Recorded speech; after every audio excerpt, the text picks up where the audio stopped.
Philippines receives military aid from U.S.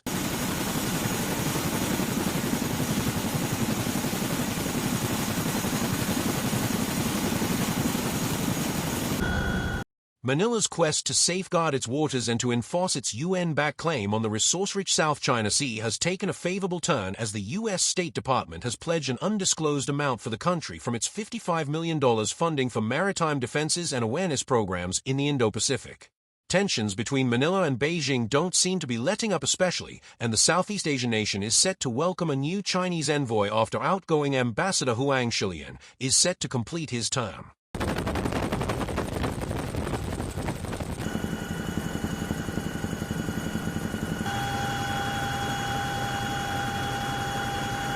Based on a fact sheet published on its Bureau of East Asian and Pacific Affairs, the U.S. State Department is allocating $55 million, or about $3.2 billion, for new maritime law enforcement funding in the Indo-Pacific.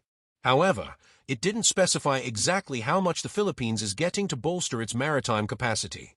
This funding will enable these partners to counter illicit maritime activities, exercise their sovereign rights, and interdict illicit fishing and maritime trafficking operations, the State Department said. These include strengthening maritime domain awareness (MDA) capabilities for countries in the region and for the United States, building regional maritime law enforcement capacity, enhancing national defense capabilities for Indo-Pacific partners, and conducting maritime operations, including military exercises.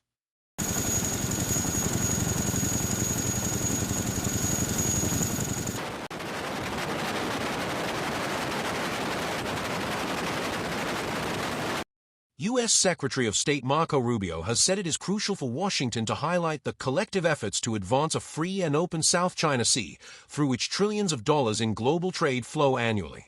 He also said China had expansive and unlawful maritime claims in the waterway.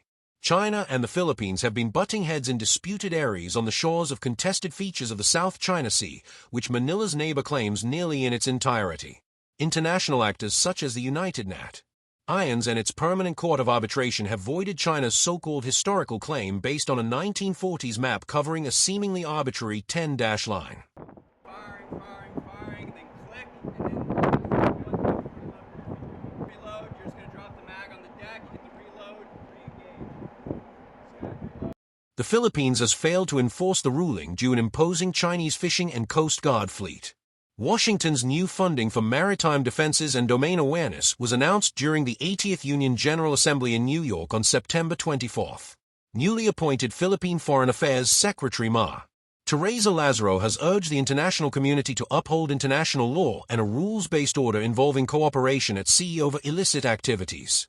Philippine President Ferdinand Bongbong Marcos, Jr. said Manila appreciates Ambassador Huang's diplomatic work during the envoy's farewell call in Malacanang. Still, he lamented a lack of progress on the difficulties that we have in the South China Sea, West Philippine Sea. Considering how difficult the situation was, we have managed to keep things at least away from too many problems, the president said. Huang has been China's top diplomat to the Philippines since 2019, which also saw him often summoned by the Philippine Department of Foreign Affairs over Beijing's growing assertiveness and constant aggression in the waterway. Marcos has been pushing for Philippine allies and regional neighbors to craft and enforce a binding code of conduct on actions in the South China Sea. Manila is set to assume chairmanship in the Association of Southeast Asian Nations, ASEAN, next year.